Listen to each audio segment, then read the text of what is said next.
Rotoscoping is the act of isolating a particular object or subject in your footage and then kind of removing it from the background. So that's what we're going to be doing today, is removing this Camaro from the background, and then we're going to be able to lay text in between the top layer and the background. So here we go. We're going to do new project. It's going to pop up like this. We're going to drag and drop our Camaro rotoscope into our media browser. Go ahead and go down to none. I'm going to drag and drop this down right onto none. And now you can see, and we can press spacebar to play it. Now it's a very short clip, and the reason I'm giving you such a short clip is that it actually takes a while to rotoscope. So this is the rotoscope tool right up here. But to rotoscope, you can't do it on the actual composition. What it does, or what it will have you do, is double click on the video down here, and it's going to bring it up in a layer. Now you're going to see this little green icon where your mouse is. So if I bring that back down once again, you're going to see it. I'm going to go to the very beginning of the clip, and then I'm going to select the Camaro. I want to select the entire thing. I want to make sure that I don't get the background. Now, if you hold down Option on your keyboard, you're going to see that the little icon becomes red.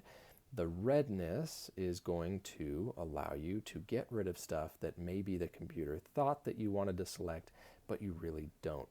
So even up here in the sky, we do not want any of that, right? And it looks like they don't quite get the spoiler, so we're going to go back over with the green brush. We're not quite getting the whole rear bumper. And we're losing this rear tire. So that's pretty good. Not too bad. So let's now go to, let's see, where is our roto?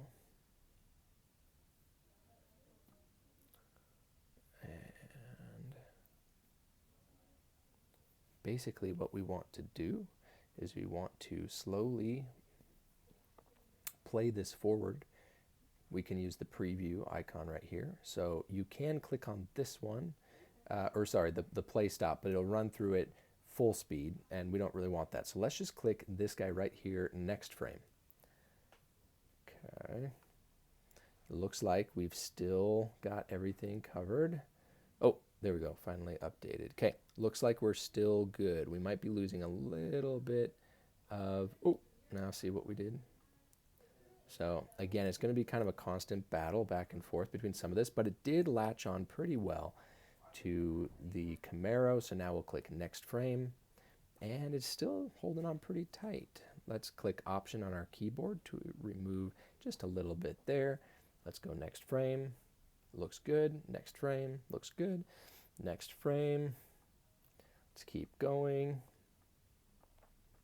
So what it's doing is using its internal AI to try and make sure that it is grabbing the correct object that we want to isolate. And as you can tell, it's actually doing a pretty spectacular job. So now we are at the end of the clip. It worked out really well for us, thank goodness. So now we can go back from the layer to the Camaro composition. And now you can see that the Camaro is driving, and it is no longer included in the background. So let's go ahead, go to our project.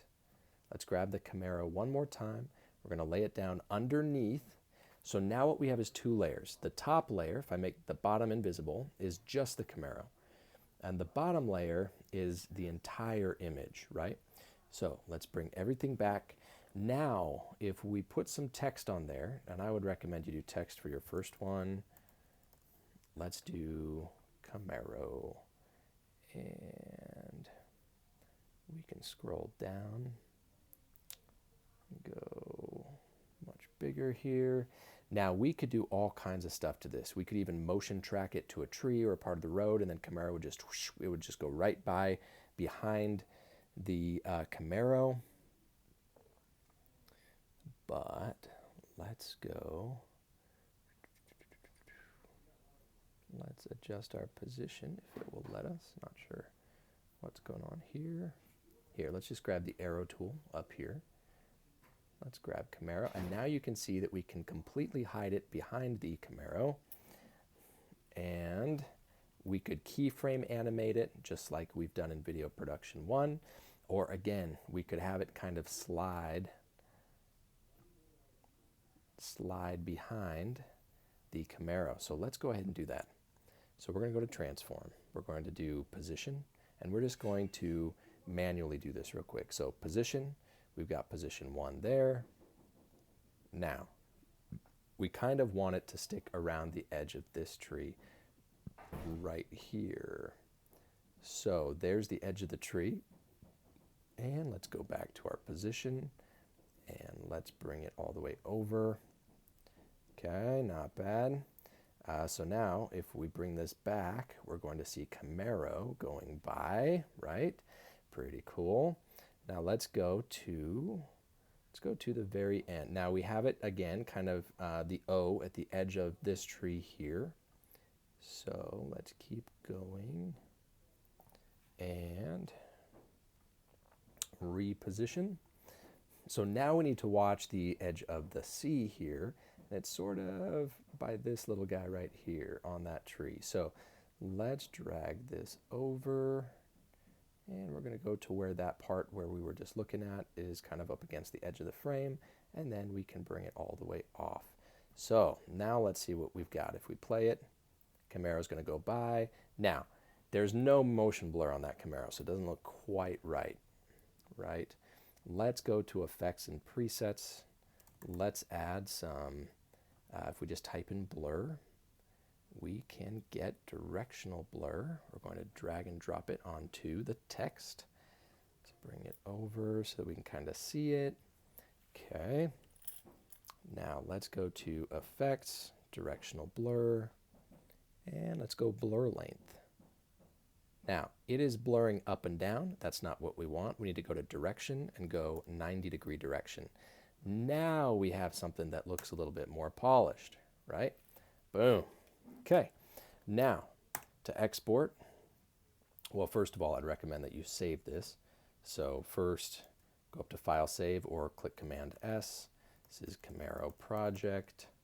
And then we have, we'll just save it to the desktop for now. And here we go, desktop, bada bing, bada boom. And now we are going to go up to Composition, Add to Render Queue. We're going to go down here, name it whatever we want. If we want like Camaro for Rotoscope, like Final or Finished, whatever. These settings look good, H.264. We're going to click Render. And that is essentially the same as doing an export in Adobe Premiere.